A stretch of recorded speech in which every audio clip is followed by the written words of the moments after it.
Alô Brasil que gosta de estudar, está no ar o É Bom Saber. E neste momento nós estamos ligados. Estamos aqui, eu e você. Eu mandando o conteúdo dessa excelência, com essas feras todas que estão aqui para lhe ajudar. E você daí, recebendo a informação e esperando o Enem, esperando os vestibulares que vem por aí. Tá bom? É essa a nossa parceria. Portanto, vista esta camisa. É bom saber. E eu vou chamar logo o primeiro quadro, que é a primeira aula, aquilo que apareceu no noticiário e que pode tornar-se questão da sua prova do Enem. Tá na mídia, tá na prova, e é a queda das ditaduras do Oriente Médio. Olho na tela. A onda de protestos e consequente queda de governos que atingiu o Oriente Médio e o norte da África em 2010 começou com um jovem tunisiano que ateou fogo ao próprio corpo em protesto às condições de vida do país. Ele morreu, mas sua morte desencadeou uma série de protestos tão voraz que derrubou 4 ditadores. Começou derrubando o presidente da Tunísia, Zine El Abidine Ben Ali, que governava o país desde 1987. Na sequência, caiu o presidente do Egito, Hosni Mubarak. Os 2 ditadores deixaram o poder sem oferecer grande resistência. Muammar Gaddafi, da Líbia, que estava no poder há 42 anos, foi morto por uma rebelião interna que teve ação militar da OTAN. No Iêmen, o presidente Ali Abdullah Saleh resistiu a manifestações por vários meses e acabou transferindo o poder para um governo provisório. A queda das ditaduras do Oriente Médio, que a mídia consagrou com a expressão Primavera Árabe, talvez tenha sido o fato mais auspicioso, né, deste início de milênio, deste início de século. Começou com aquele jovem tunisiano, como você aprendeu aí, né, ateando fogo ao próprio corpo, e a partir de então, ditaduras de décadas foram caindo, uma atrás da outra. Naquele pedaço de mundo onde a opressão vigorava, onde não se podia de forma nenhuma, né, olhar diretamente nos olhos das pessoas, onde as pessoas viviam olhando para o chão, a liberdade começa a ser o grande ar comum de toda aquela gente. As pessoas passam a respirar liberdade muito mais e democracia muito mais nas suas vidas. Aliás, estou lembrando aqui um velho mestre meu de política, Chico Pinto, um dos maiores políticos da história do Brasil. Ele dizia o seguinte: não há derrotas definitivas para a liberdade.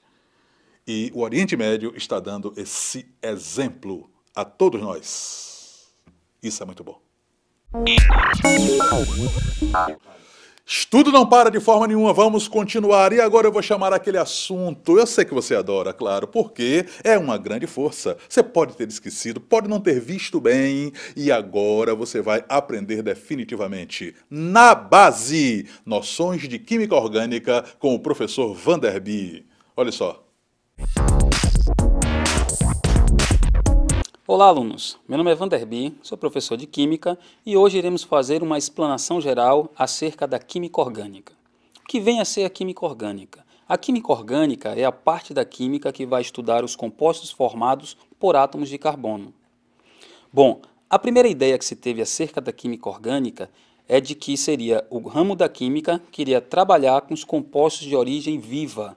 Essa ideia não durou muito, pois conseguiram sintetizar compostos orgânicos a partir de compostos inorgânicos.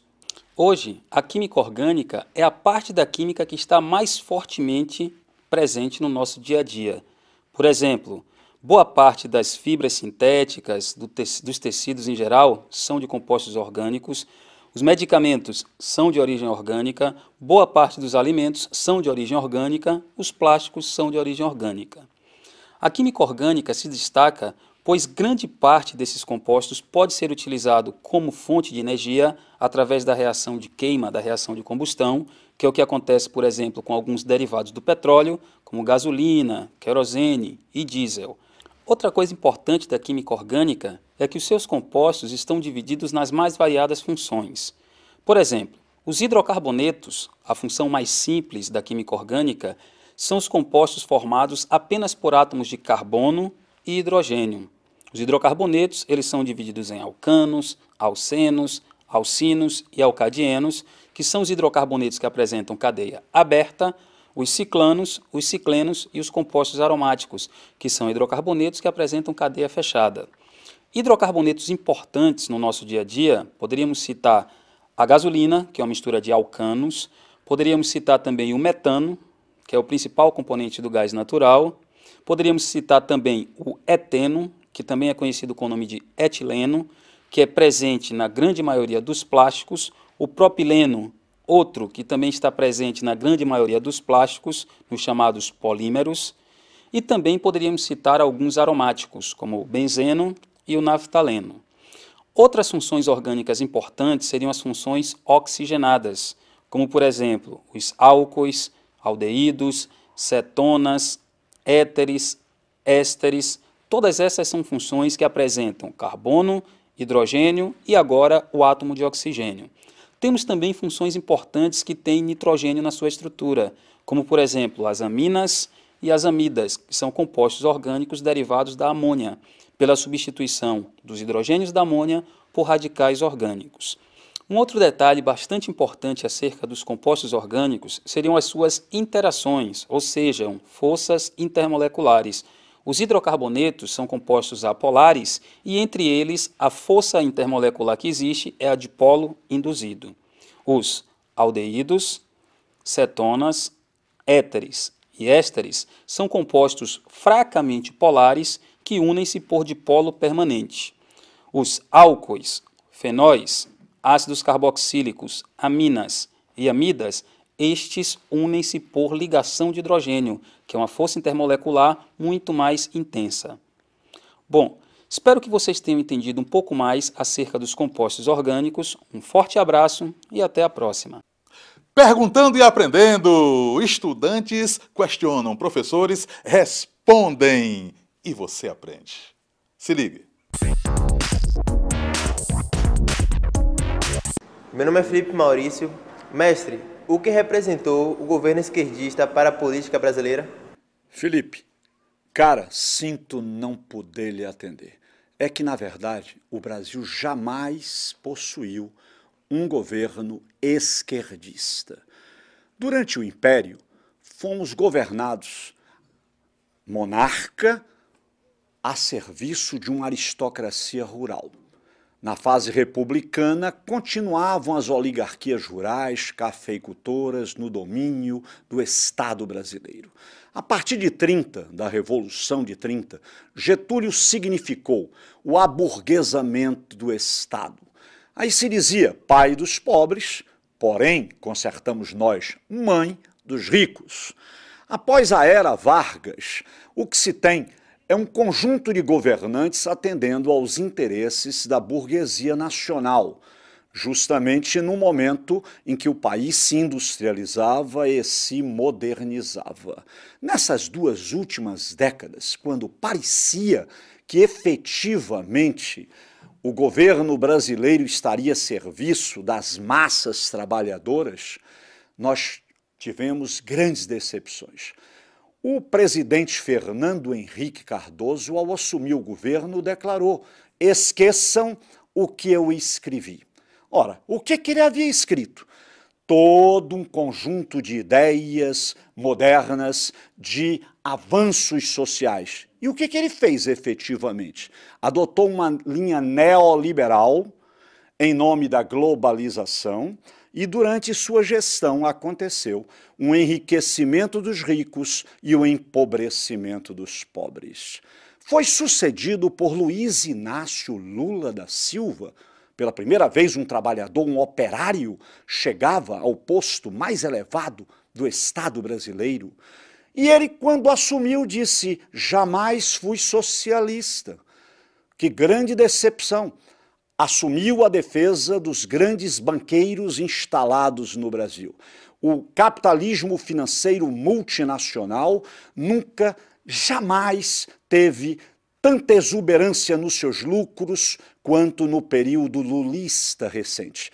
Pode-se contar como vantagem desta última gestão, como ponto positivo, uma redução da distância que havia do grande ato entre ricos e pobres. Houve uma melhor distribuição da riqueza. As classes C e D foram promovidas, tiveram a melhor condição de vida. E, em razão de toda a crise internacional, foram tomadas medidas que efetivamente reduziram a taxa de desemprego.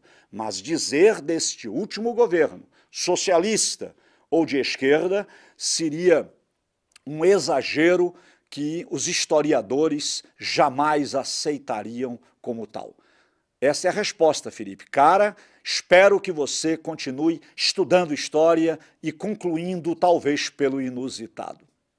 Beleza, gente, aprender assim é fácil demais. Eu digo sempre, quem sabe, explica e a gente entende. E esse é o caso do professor Vanderby. E agora, Jorge? Agora vem educação, é por aí. São muitos profissionais, são muitas pessoas que tiveram a experiência de lutar por aquilo que tanto queriam e chegaram lá. E se valeram, sem dúvida nenhuma, da educação. E vem contar a história, e vem valorizar aquilo que aprenderam. Vocês vão ver agora Cancato, um dos maiores e mais requisitados publicitários da Bahia e do Brasil. Se ligue.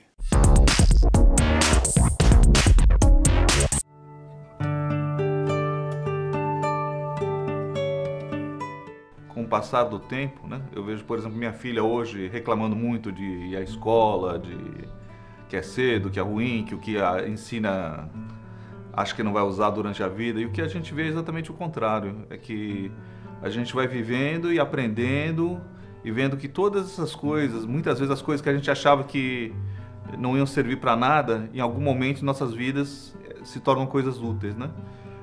Eu acho que nós somos sim o conjunto de tudo que nós vivemos, que aprendemos, e a educação é um ponto crucial, né? Uma coisa realmente muito importante que faz a diferença em nossas vidas, né? Eu vim do Japão quando criança, né? Junto com meus pais. Para meus pais, algumas coisas naquela época, assim, no Brasil, eram muito diferentes do que eles estavam acostumados a viver, o dia a dia deles. E meu pai achava que realmente, assim, além da importância da educação, a importância do estudo, da cultura, era uma coisa que sempre foi muito incentivado dentro de minha casa, né? Então, isso assim, sempre foi importante dentro de minha casa. Eu tento passar isso de alguma maneira para minhas filhas, não de uma maneira impositiva. A educação é realmente o diferencial, né? Você só muda a estrutura de um país investindo maciçamente em educação e saúde. Eu vejo a internet hoje como assim, como algo irreversível, presente, e vejo como algo que pode ser muito bom, né? Porque realmente as informações chegam muito mais rápidas e em uma quantidade muito maior.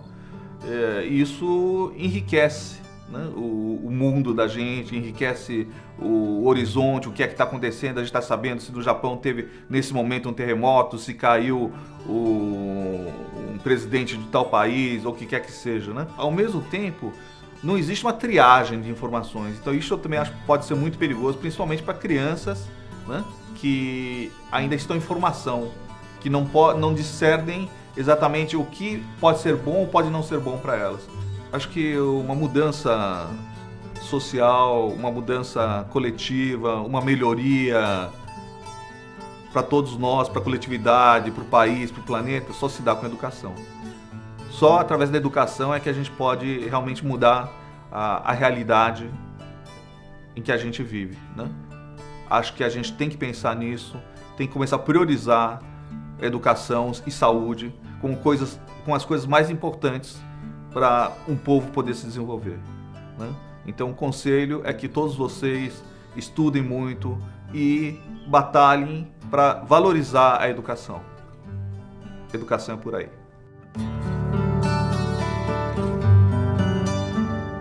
Maravilha, Cancato, é isso aí, meu irmão. Obrigado por sua colaboração com essa garotada maravilhosa da Rede Pública do Brasil. Já sabe, foi embora o primeiro bloco. E você vai dar uma passadinha daqui a pouco no www.educação.ba.gov.br, estudar mais e investir mais ainda no seu presente e no seu futuro. Eu só vou ali, mas volto já.